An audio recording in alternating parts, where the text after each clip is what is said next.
You like, is your house on fire? Like, I've never seen someone cry this much. It's over nothing. She's on her iPad a lot. You know, that's the hard part. You got to get these kids off. You don't want technology all the time. She just sits there on her iPad. She wants to be a YouTuber, which as a comedian makes me furious.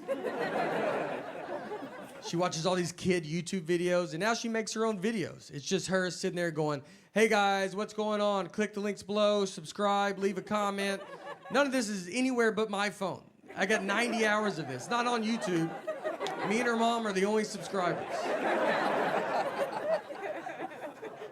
She just watches kids playing with toys, too. Like, that's what's crazy. It's not like a show. I'd be fine if she watched a show. She watches just a kid that's like, hey, you don't have this toy? I do. You want to see me open it? It's got 5 billion views. It looks like we buy her nothing. Like, we just show her, if you want to watch a kid have fun, but you're never going to have fun in this house. We take her out. We go do stuff. I would take her to Chuck E. Cheese all the time. You can go there. They had COVID in '84. So they can't even survive in there. That's what, I mean, Chuck E. Cheese is rough. I don't know if you've been there in a while. They look like they're trying to go to business and they can't. They filed for bankruptcy and they're still open. They called Blockbuster and they're like, how do you get out? We want out.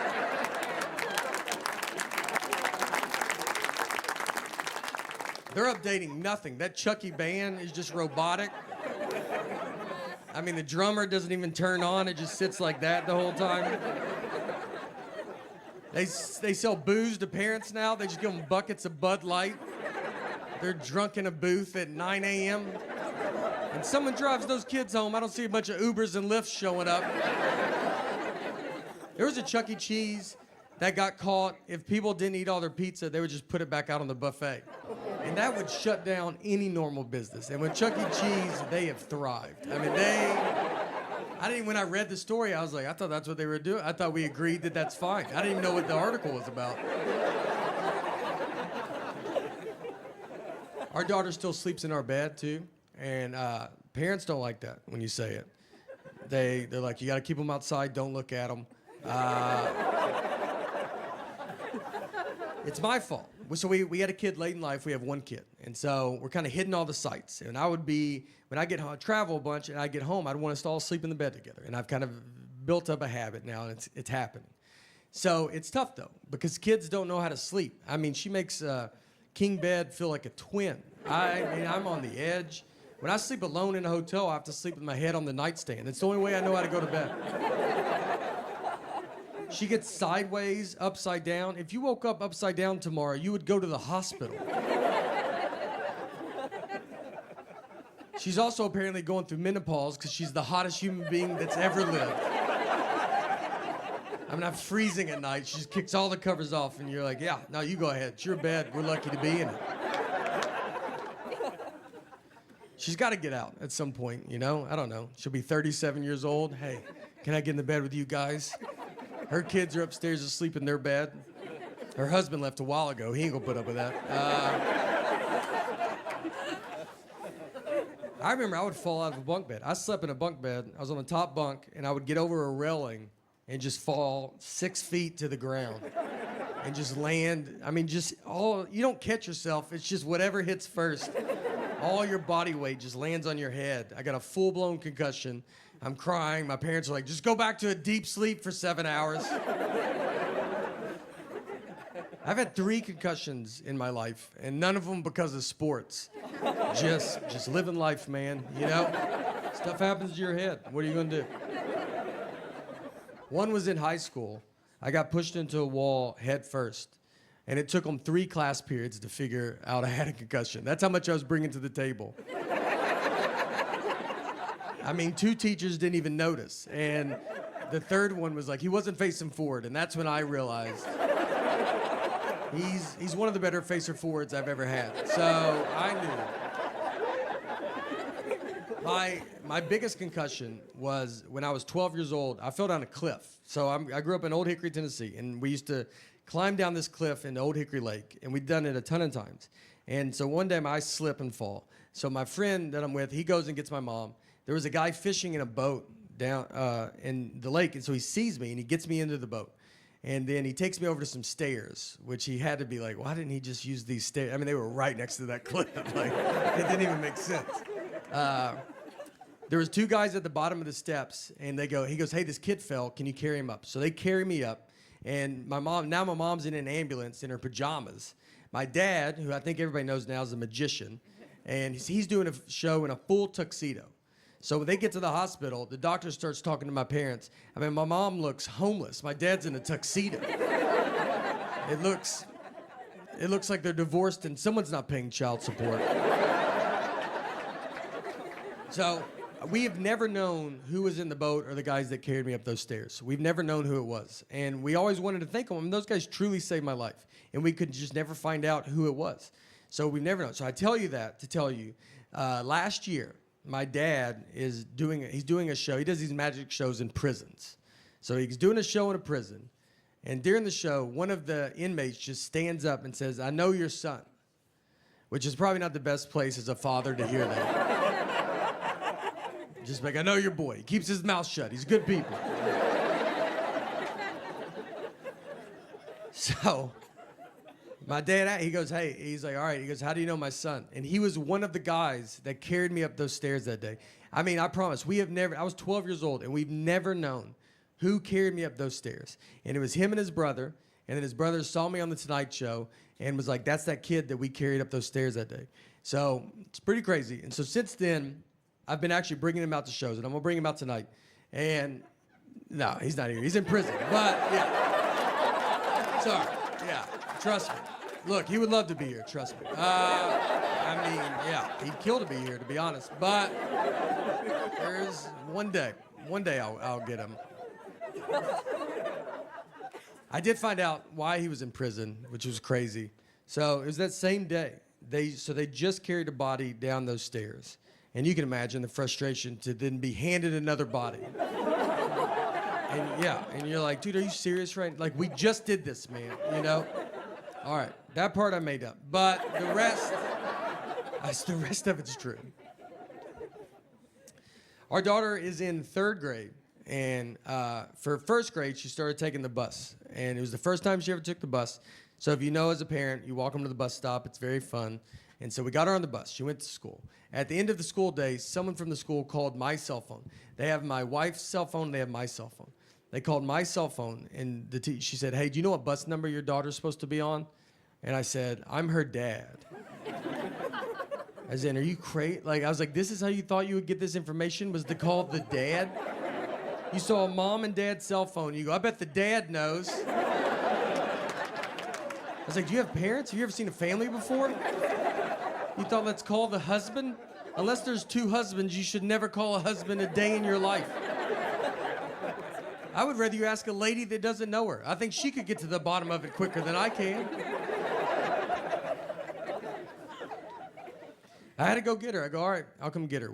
Tell me the name of this school and I'll come get her. Where does she go? A lot of kids, when you pack lunches now, you got to be careful because a lot of kids have peanut allergies now. And our daughter actually has cashew allergy with tree nuts. And so I don't know what tree nuts are, but it could kill my daughter. The doctor just goes, can't have tree nuts, and that's it. He left. And I was like, we'd love to know. I don't know where nuts came from, but apparently they come from 2 different places, and one of them's a tree. I feel bad. I'm here. Look, I want to defend all these kids with peanut allergies. I don't think they get defended. They get yelled at by adults. We got a lot of adults addicted to peanuts in this country. And they're furious. I haven't had peanuts in forever. You could take peanuts out of my life, I don't think I would notice. And we just have, adults are yelling at these children like they chose it. Like when they were born, the doctor goes, hey, do you want to be a nightmare to everybody? Every scenario is life and death. You ever been on a plane? They just announce it. These planes just serve pretzels and be done with it. But they try every flight. If they can't, they just go, all right, everybody, can't have peanuts today because that loser kid right there. And these grown-ups are booing them. I mean, they're just, the only reason I'm on the flight is for the peanuts. I don't even know where it's going. We're doing homework, too. Our daughter's starting to bring it all home. Homework's fun. 1st and 2nd grade was awesome. 3rd grade, you're like, okay. They throw some stuff in, you're like, oh, all right, all right. It's, okay. Learning it earlier than we used to, huh? Like, I don't even know if that's true, but. She brought home Common Core math. That's fun. It's a new math they invented. No heads up, just give it to parents that never learned it. It's just a whole new, I mean, it's unbelievable. Why when they bring it home, you gotta watch a 40-minute YouTube video on Common Core math. I don't even understand it. If you know it, if you don't know Common Core, it's just a new math. And the goal of Common Core is to use 1 sheet of paper for every problem. You just want to keep breaking the problem down. You put the problem at the top, and it just keeps going. And then what's even funnier is you see old math in the middle of it. As you break it down, old math gets in there, and you're like, oh, just do that at the top. I don't even know what we're doing.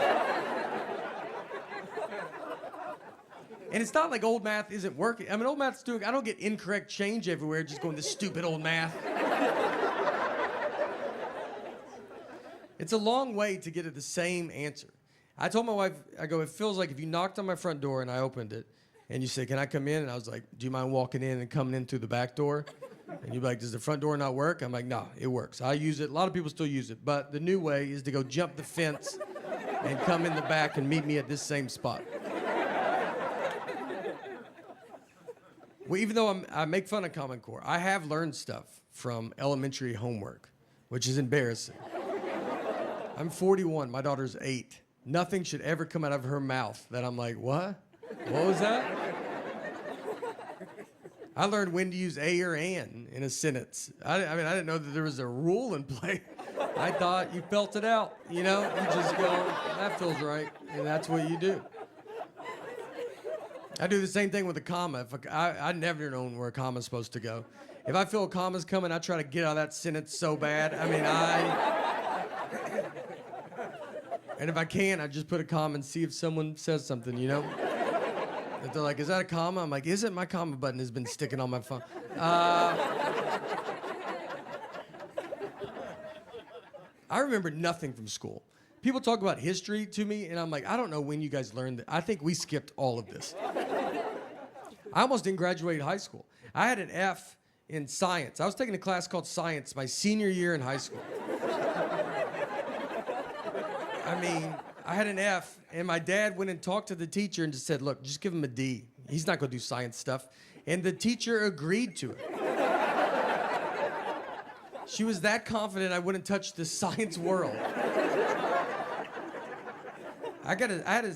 We took ACTs, and I got a 17 on it.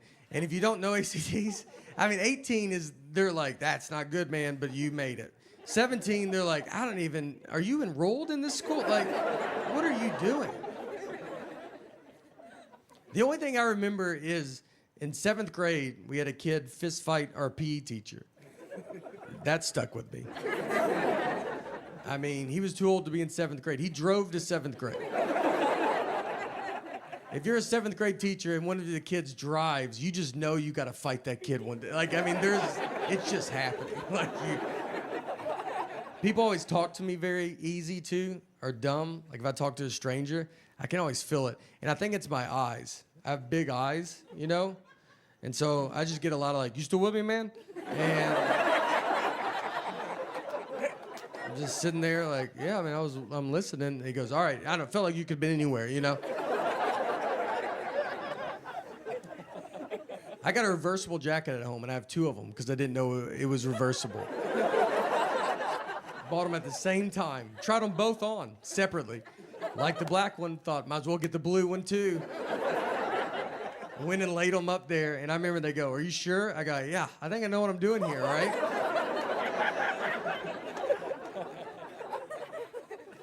The dumbest I've ever been talked to, I like to golf, and so a guy was telling me there's a real golf course in North Carolina where they have llamas or the caddies. So if you don't know anything about golf, I mean, you know, a caddy usually carries your bag around, tells you how far you are from the hole, and helps you out. So this course, they have llamas. So you put your golf bag on a llama, and it carries your bag. So he told me that.